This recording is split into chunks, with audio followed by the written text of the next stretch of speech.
નમસ્કાર ખેડૂત મિત્રો. પશુ પ્રજનન વિશેની જાણકારી મેળવશું. દેશી વાછરડી કે પાડી 2 થી 2.5 વર્ષ થતાં, સંકર વાછરડી 1.5 થી 1.5 વર્ષ થતાં અને ગાય ભેંસના વિયાણ પછી 2 માસ બાદ તેઓ તાપે એટલે કે ગરમીમાં આવે છે કે નહીં તે જોવા દિવસમાં 2 થી 4 વાર ઝીણવટભર્યું અવલોકન કરવું. જો ધણ મોટું હોય તો આ માટે નસબંધી કરેલ સાંડ કે પાડાનો ઉપયોગ કરવો. તાજી વિયાણ થયેલી ગાય ભેંસોને ઓછામાં ઓછા 2 મહિના એટલે કે 60 દિવસ સુધી ફેળવવી નહીં.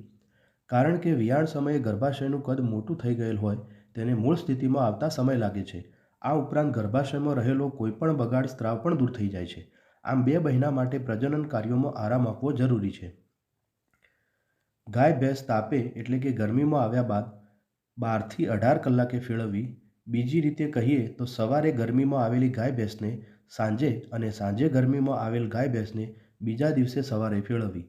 ફેળવ્યા તારીખની નોંધ રાખવી કે જેથી 20-22 દિવસે જાનવર ફરીથી તાપે કે ગરમીમાં આવ્યું છે કે નહીં તેનું ધ્યાન રાખી શકાય અને કુલ કેટલી વાર ફેળવ્યું તે પણ જાણી શકાય. સંવર્ધનલક્ષી તમામ બાબતો જેવી કે વિયાણ તારીખ, ગરમીમાં આવ્યા તારીખ, ફેળવ્યા તારીખ વગેરેની વિગતવાર નોંધ રાખવી જોઈએ. ગાય ભેંસને ફેળવ્યા બાદ 1.5-2 મહિને પશુ ચિકિત્સક પાસે ગર્ભાવસ્થાનું નિદાન કરાવવું. ગાય ભેંસ વિયાણ બાદ 60-70 દિવસમાં તાપે ના આવે તો પશુ ચિકિત્સક પાસે પશુની તપાસ કરાવી યોગ્ય સારવાર કરાવી.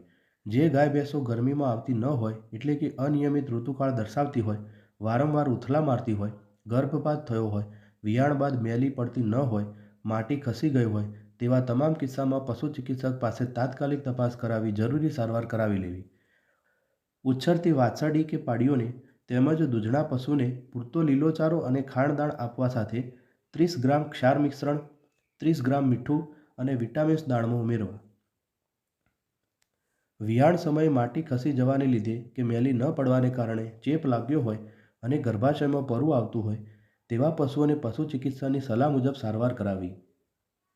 પશુ રહેઠાણમાં યોગ્ય સાફ સફાઈ રાખવી તથા ચેપી રોગોથી પીડાતી ગાય ભેંસને જુદી બાંધવી. ખરવા મોવાસો, ગળસુંડો જેવા ચેપી રોગોથી રક્ષણ મેળવવા માટે પ્રતિકારક રસીઓ સમયસર મુકાવવી.